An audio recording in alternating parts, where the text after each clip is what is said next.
The walls fracture and separate like sideways smiles on death's skeletal face. Splinters spew out, pelting me, but they're not splinters for long. As soon as they hit me, they transform into savage insects and crawl toward my face. I swipe them off frantically as the room shakes and rumbles. I run to a window, trying to look out at the street below, to call for help. But another face greets me in the glass. It's one I recognize, barely. I see my own face there, but it's rotting and discolored. Folds of raw and bloody flesh hanging off my cheeks. It's not real. It can't be real. There's a floor lamp in the corner of the room, big and solid enough to break the window with. I grab it, careful not to glance too long into the black maw opening in the nearby wall. As I run with the gold-colored lamp in my hands, the thinly carpeted floor surges beneath my feet, sending me sprawling. The lamp's pale shade crumples, the bulb shattering as it hits the floor, and suddenly, the room is silent and still. The walls are still broken, the floor still warped, but they don't move any longer. Looking over my shoulder, I notice the door to the hallway is open. The very same door I locked when I first came in here. It's open, but I don't see the hallway out there. I only see the stark silhouette of a hunched beast, the spikes along its spine rising and falling as it breathes. The beast makes an otherworldly noise as it steps into the room. The faint light from the brass fixture in the ceiling reveals its hideous, insanity-inducing face. The enormous eyes seem to swirl in their sockets above two wide slits for nostrils. Its mouth drips dark saliva that sizzles as it hits the ground. The teeth are thick but translucent, and the creature's sharp tongue lolls over the serrated implements. I can do nothing but stare in disbelieving shock. I watch as the muscles in its deformed legs tense and then explode into motion. The creature is fast, bearing down on me. I reach for the lamp, knowing it's my only chance at survival. My job sucks. My life is pretty boring. My normal life, anyway. It's a life of safety and comfort. There's little risk of anything happening. Maybe that's why I do this. Or maybe it's something deeper. Some kind of power trip. I don't know.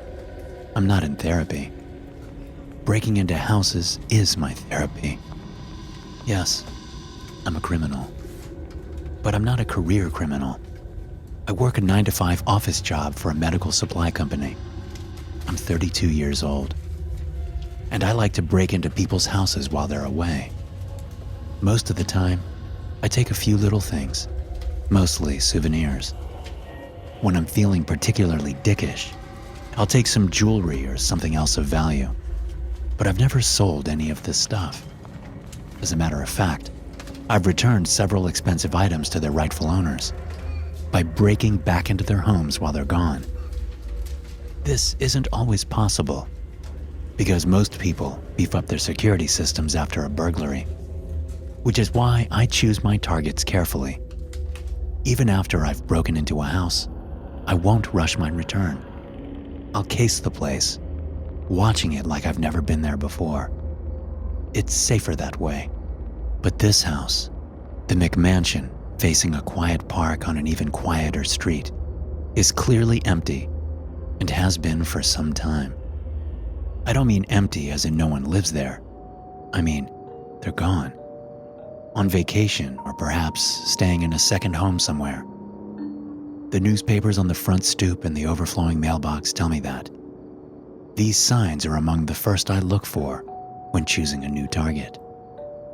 In the digital age, many people don't get newspapers, but those that do are often older and more likely to forget that uncollected mail and papers are a burglar's wet dream. The house is 2 stories, but I'm fairly certain it has a basement. I count 8 windows on the top floor and 6 on the bottom. Probably 4 or 5 bedrooms. It looks like there's a living space over the garage, which would make 5 or 6 bedrooms. The house has white and gray stone veneer siding everywhere but around the front door, which juts out from the house and is flanked by darker stone veneers. The peaked, stepped roof is dark gray, and the windows all have dark trim. The landscaping is typical of these types of houses. A few shrubs beneath the windows and a single tree in the postage stamp-sized yard. The rest of the front of the property is dominated by a gigantic asphalt driveway, complete with a small turnaround abutting the front door. A small island of grass sits in the middle of the turnaround. After 3 nights of watching the house from across the park, I'm ready to go in. The night I came, the night I spotted the place, I thought I saw some movement in the darkness at the left side of the house. For a moment, I thought some enterprising young burglar had beat me to it. But after a couple of hours of watching, I determined it was just my overactive imagination tricking me with shadows. I get out of my car, closing the door not too hard, but not too softly either. Like I'm a considerate neighbor who knows slamming doors at 11 at night is rude. I'm dressed in workout clothes, running shoes, jogging pants, and a long-sleeved, sweat-wicking shirt.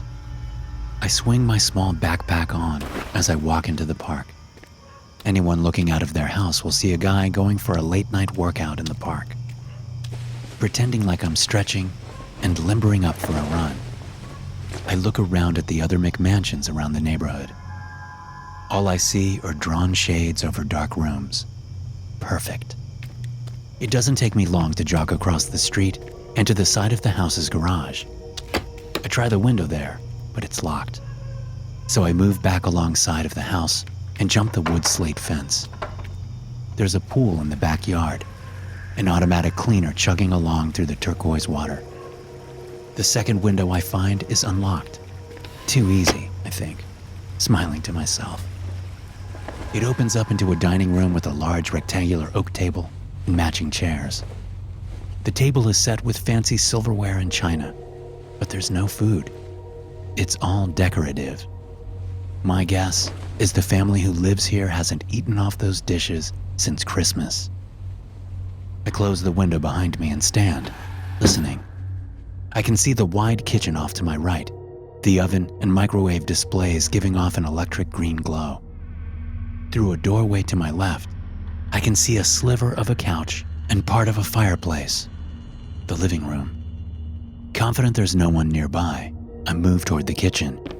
Something clicks behind me, causing me to stop. Looking over my shoulder, I see nothing out of place.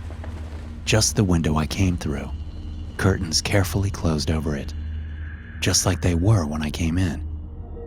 But the click was pretty loud. I could swear it didn't come from outside. Turning back toward the kitchen, a sense of unease starts to creep up my spine. I tell myself I'm being silly. I slink toward the kitchen, not yet willing to concede that the place is empty. The only reason I haven't been caught yet is because I'm careful.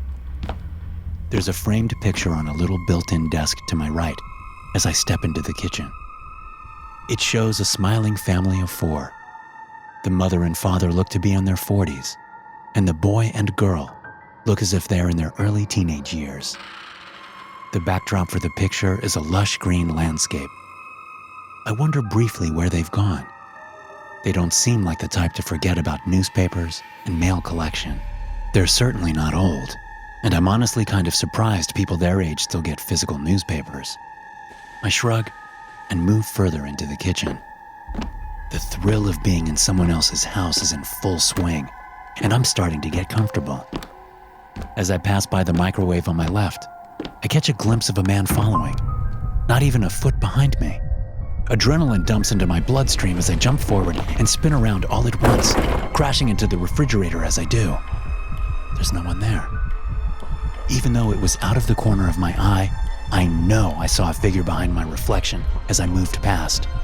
It was too dark to make out any details, other than the shoulder-length, stringy hair and the fact that he was a few inches shorter than me. But there's no sign of anyone in the kitchen. And if the house isn't empty, the racket I made hitting the fridge has given me away. So I stay completely still, listening. I hear nothing to indicate there's anyone in the house with me. Again, I blame my overactive imagination. The other side of the kitchen has a wide doorway that leads to a hall flanking the stairs to the second floor. I head down the hallway and look up the stairwell. Nothing but dark, empty house. No figures, no voices. As I step onto the stairs, something moves behind me. This time, I know something's there. I can feel the air move, and I can hear a low rumble, like the beginnings of a growl. Thinking it's right behind me, I lunge up 2 more steps before turning and looking back. The thing lurking there is a jumble of shifting parts, so grotesque and fluid that I have a hard time comprehending what I'm really looking at. I pick out an open mouth full of savage teeth, a pair of reptilian eyes, and some kind of oozing wound. Limbs that look like they belong to monsters keep the creature upright as its body morphs and transforms in front of me. Releasing a low cry of despair, I run up the stairs and away from the monster.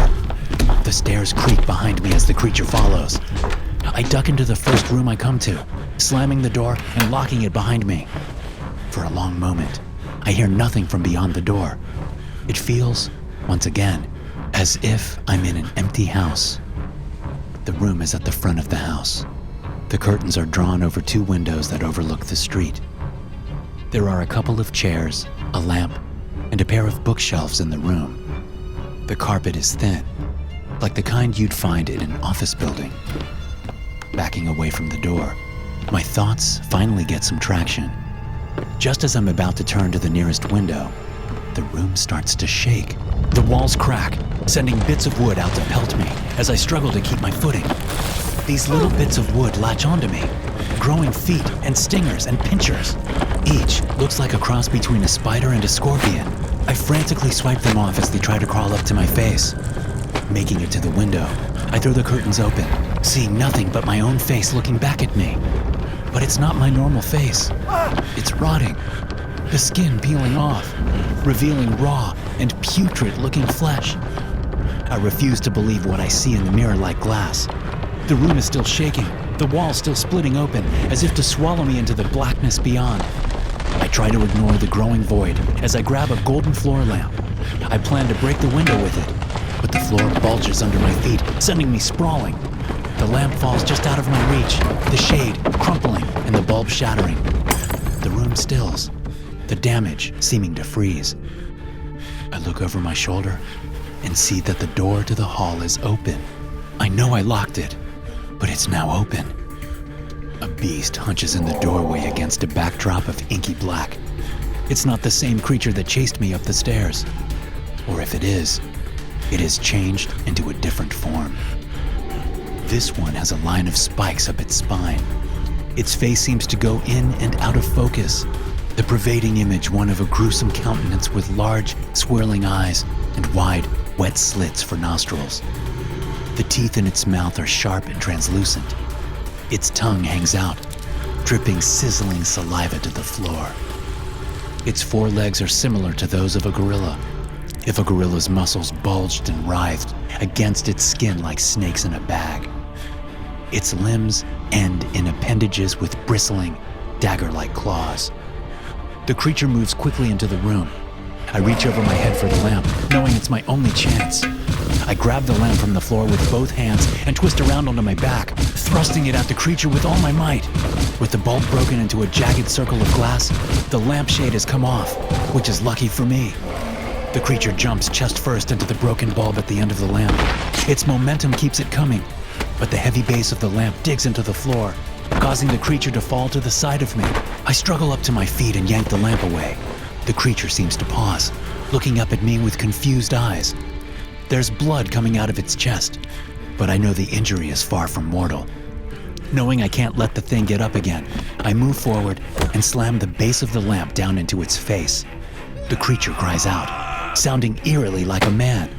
It swipes at me again, embedding one of its claws in my leg just above the knee. I cry out in pain, and as I do, the creature transforms momentarily into a man. Just a regular man with a smashed face and a bleeding chest. The image is barely there, like a single frame on a reel of film, taking a fraction of a second to come and go. I don't even have time to think about this strange occurrence. If I don't end the creature now, it will surely get up and kill me. So I slam the base of the lamp into its face again and again and again until it stops moving. Breathing hard, I step back and look at what I've done. I blink and see the man again. The creature is gone. But this time, it's not a quick glimpse. No matter how many times I blink and shake my head, there's only a man there, his face a mess of blood and bone. Blood soaks his grimy shirt from a wound in the middle of his chest. His left forearm also has a nasty wound that looks several hours old. I look around the room. The walls are now intact, so is the floor. There's nothing to indicate that anything I just experienced was real. From the looks of the scene before me, I just killed a man with a lamp. I look down at my leg, seeing there's a small kitchen knife sticking out above the knee. Not a claw, a kitchen knife. What the hell did I do? I whisper, staring at the dead man. None of it seems real to me. The only thing that makes me think this isn't a nightmare is the pain in my left leg. I reach down toward the black-handled kitchen knife, touching the skin around the wound gingerly. I wince at the pain, knowing I have to get out of this house and to an emergency room. I can tell them I did it by accident, or that someone tried to mug me. Using the lamp as a crutch, I turn toward the door to head downstairs, to leave this horrible house behind. But as I walk into the hall, I see another creature waiting for me. It makes a snarling sound as it steps toward me, leathery wings scraping against the walls and ceiling, burnt and bubbling skin covering its body. Yellow eyes stare out at me from under arched eyebrows and above a sneering mouth with elongated fangs. It continues its snarling as it moves toward me, almost hesitantly. I try to run, but the claw on my left leg sends a current of sickening pain through me. And as the pain causes me to grit my teeth, the demonic creature's snarling sound becomes garbled and turns into words. "Not going to hurt you," I hear. The voice sounds like it belongs to a man. Looking over my shoulder at the thing, I only see the demon. I only hear its terrible snarling. So I hop toward the stairs, keeping my left leg raised slightly. I use the lamp to keep my balance as I move. I come to the stairs, but they've been transformed. They're no longer carpeted. Instead, they're made of rotting wood. There's a giant hole in the middle of them, leading down into darkness. Seeing that I have no choice, I turn to face the demon. It has its hands held out in front of it, shimmering sharp claws reaching toward me, ready to fillet my skin. But something insistent whispers in the back of my mind, something about the pain and the dead man in the room. Or was that a monster? And what about the words I heard as I put my weight on my left leg? I slam my left foot into the ground, the sickening pain washing through me. My instinct is to shut my eyes and pull my leg back up to get the weight off it, but I resist. The demon flickers, revealing a man in his early or middle 20s. His dark hair is matted with sweat, and he has wild-looking eyes. He holds his hands in front of him, palms out, as if to show he doesn't have a weapon. "It's not real," he says. "I'm not going to hurt you." "What is this?" I say, my voice tight with pain. "Who are you?" He smiles weakly. "You figured it out, man. Nice. Just keep the pain going. Otherwise, it'll come back. It'll trick you." I look around, seeing the house as it was when I came in. The stairs are carpeted and intact again. It looks just like a normal upper middle class house. Feeling myself getting woozy from the pain, I lift my foot up again. "Don't do that," the man says, just before he turns back into a demon. The house morphs into a rundown haunted mansion. "It's not real," I say. "It's not real." But as the snarling demon steps toward me, I do think it's real. Like the memory of seconds ago is just washed away by the hallucination. The demon lunges for me and grabs my leg, jostling the embedded claw. A throbbing agony sweeps through me. The claw is suddenly just a knife again, and the demon is back to a man, and my memories seem to come back into stark relief. "Don't let the pain stop," the man says. "You can't remember. The house won't let you. The only way to see the truth is through the pain." How do you know?" I say, breathing hard and looking him over. I don't see any visible injury. "My back," he says. "I was in a car accident. I take heavy-duty painkillers. I took one before me and Miles came in here. Left the rest in the car. I don't know how long ago that was. But the pill sure as hell wore off a while ago. So you're constantly in pain? I ask, thinking the wild look in his eyes makes sense. Yeah, he says. Thank God, right? Now you going to put your leg down? Or should I hit the knife again? I swallow hard as I put my foot onto the ground and lean some of my weight on it. Who's Miles? I ask. A pained look comes over his face. The guy you just killed in that room. I stand speechless for a moment. I thought he was a monster, yeah. He thought you were one too. That's what this place does. I couldn't keep him in pain. I tried with that knife, but I couldn't be with him every single second. It was up to him to keep digging that knife into his arm. But when I went to try and find a way out, for the 10th time, I guess he stopped doing it. Next thing I know, I hear you two fighting from down the hall. Christ, I say. So this isn't your house. What's your name? Name's Charles. What's yours? Troy, I say. Charles nods. This isn't my house, he says. We broke in just like you did. Looked like a good spot to make some quick cash. Now I think it lures people like us in. Why? I don't know. So we can kill each other or die of fright. Is there anyone else here? I ask. Not that I've seen. No one alive anyway. You've seen some dead people? 2, Charles says. One in the master bedroom, the other in the bathroom. They've been here for a while. Can't we just walk out the front door? You can try. It wouldn't open for me or Miles. Same with the windows. I'm guessing you came in through one of the downstairs windows? Yeah, I say, shifting my leg to keep the pain going. How did you know I was a burglar? Your clothes and the empty backpack, Charles says. Besides, there are pictures of the family all over the place. I nod, remembering the picture I saw down in the kitchen. Are they the people in the master bedroom? I don't know, could be. But I haven't found any kids, so who knows? I look around, thinking. I wonder if Charles is another hallucination.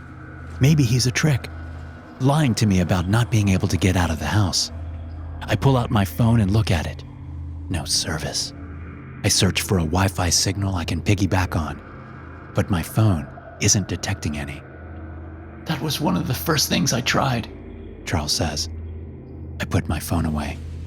I'm going to break a window or a door or something, I say, moving over to the stairs. I leave the lamp behind and put as much weight as I can bear on my left leg as I move. Suit yourself. Just don't go into the basement. I stop. Why not? Because whatever causes the hallucinations gets stronger down there. I made it 2 steps down the stairs before I started losing it, and I describe my pain as an 8. Then it's protecting something, I say, half turning on the stairs to look up at Charles. That's exactly where we should go. We won't be able to do anything if we start having hallucinations, Charles says. We'll be at its mercy. Well, if you're right, we can't even bust our way out of here. Then it's our best option. It's going to take some serious pain to get down there with our minds intact, Charles says. I look up into his haunted eyes for a long moment before speaking. I'm going to try a couple of doors and a couple of windows. If it doesn't work, it won't, Charles interrupts. If it doesn't work, I continue, then I'm going to try the basement. You coming or not? Charles turns to look back down the hall, and I notice him wince and grab for his low back. Yeah, I'm coming, he says after a moment.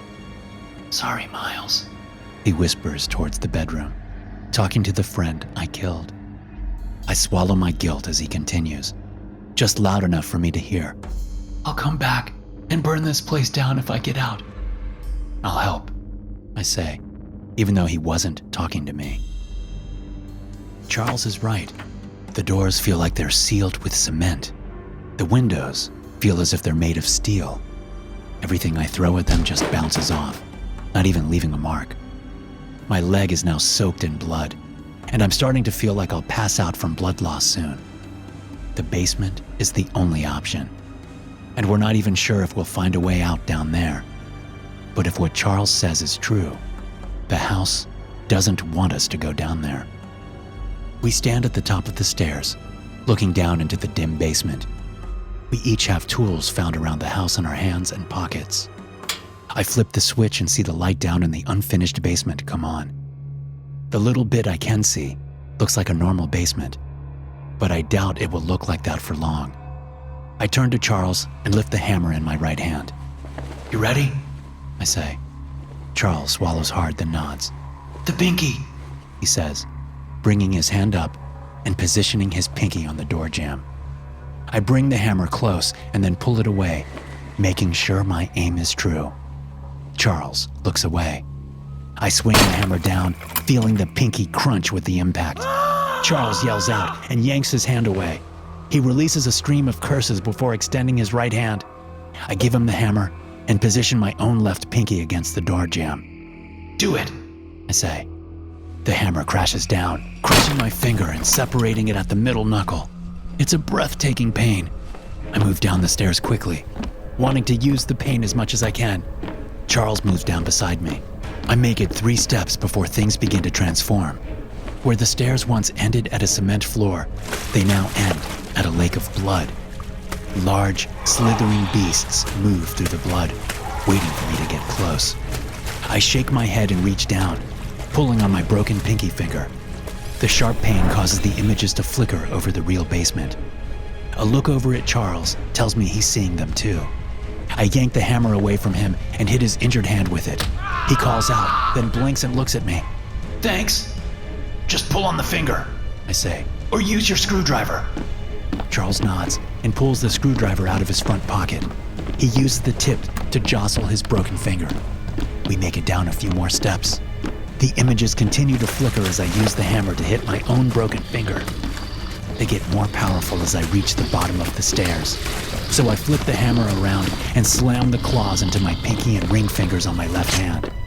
Between hits, I can feel whatever is causing this tugging at my mind, pulling reality away like a curtain I'm barely hanging onto by my fingertips. There's no time to check on Charles now. If I stop smacking myself with the hammer, I'll surely succumb to the power of this horrible unreality. I just hope he can cause himself enough pain to keep up with me. There's a wall to the left, so I turn right at the bottom of the stairs. There are 4 figures in the middle of the open basement. Between each hit with the hammer, they look like terrible, hulking monstrosities with eyes all over their heads and snarling mouths all over their bodies. But clarity comes with pain, and I can see that they're the family who lives in the house. I recognize them from the picture upstairs, although they look emaciated now. Behind the 4 figures, seeming to emanate from a strange doll made of bones and clumps of hair, there's a swirling vortex about 10 feet in diameter. Huge, fiery eyes float in the middle of the vortex, while a soup of tormented bodies swirls around behind it, their screams barely audible. The vortex doesn't change with the pain. It remains there, while everything else around it flickers. The boy is the only one touching the small, skeletal doll, but the other 3 family members are arranged around him, each with a hand on him. They seem frozen, although I can see that their eyes, their real eyes, are open. Their faces are frozen in horror. I take 2 more steps forward, wondering where Charles is and how he's doing. Then reality blinks out, and I'm left standing up to my ankles in blood, staring at 4 monsters, waiting for the swimming creatures to attack. No! I drop the hammer, knowing it will no longer do me any good. I reach down and pull the knife out of my leg and then jam it back in at the same spot. It does the trick, but only for a second. I'm becoming numb to the pain. I pull the knife out and stab it into my left hand, screaming as I do so. The blood at my feet disappears, and everything goes back to normal. I'm now 5 yards away from the family, but I have no idea what to do. I pull the knife out of my hand. Maybe if I... Something slams into me from behind, knocking me down. Reality blinks out, replaced by the hell world. I turn to see a demon drooling on me, its wings twitching behind it. The hell world wants to force its way into my brain, making me believe it's real. I resist, trying to raise the knife so I can stab myself. The demon, Charles, reaches out and pins my wrist to the floor. I jerk my head up, slamming it into the demon's face. Charles's eyes go wide as his nose breaks on my forehead. He scrambles away from me. I take the knife and stab my left hand again, keeping the real world in focus so I can stand up. I've lost too much blood, and I'm in too much pain to do any critical thinking, so I just limp toward the family, hoping I'll come up with a plan when I get there. Troy! Charles calls. I look over, seeing the hammer in midair as Charles tosses it to me. Without thinking, I pull the knife out of my left hand and catch the hammer with my 4 working fingers. The pain in the damaged hand is exquisite, just what I needed. I slam the hammer down on the bone doll, shattering it with explosive force. The hammer crashes down on the boy's hand, making him release the part of the doll he's still holding. The huge flaming eyes in the vortex widen, while the churning bodies scream out in an ear-splitting din.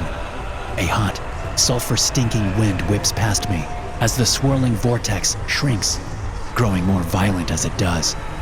As it reaches the size of a bowling ball, the air around it seems to ripple with flames just before it explodes, sending me flying across the room to crash into the side of the staircase. I open my eyes to see the 4 family members lying near me, dazed as they glance around. The boy holds his mangled hand to his chest, his eyes seeming to bulge out of his skull with pain, disbelief, or both. Charles is to my left, looking at me over his swelling nose. He smiles a bloody smile. What day is it? The father asks, looking at us. What day? He looks like he hasn't eaten in a week. All of them do. As far as I know, it's Monday, September 13th. I tell him. 13th? Good God. We've been down here for nearly 2 weeks. Dad, I think my hand is broken, the boy says. The girl latches onto her mother, who holds her against her chest, rocking and whispering to her. I pull out my phone and see that I have a strong signal. I'm going to order us a couple of ambulances, I say. No one's going to believe us, Charles says. Screw it. Better in the loony bin than dead of blood loss, I tell him. Can't argue with that. I dial 911 and put the phone to my ear. It rings. Do me a favor, kid, I say to the boy. Don't touch anything. The kid starts to laugh. Then his dad joins in. Then his sister and mother. Pretty soon, we're all laughing like a bunch of lunatics. 911, what is your emergency? Thanks for listening. If you enjoy these stories, be sure to subscribe to the podcast and check out some more of my episodes here.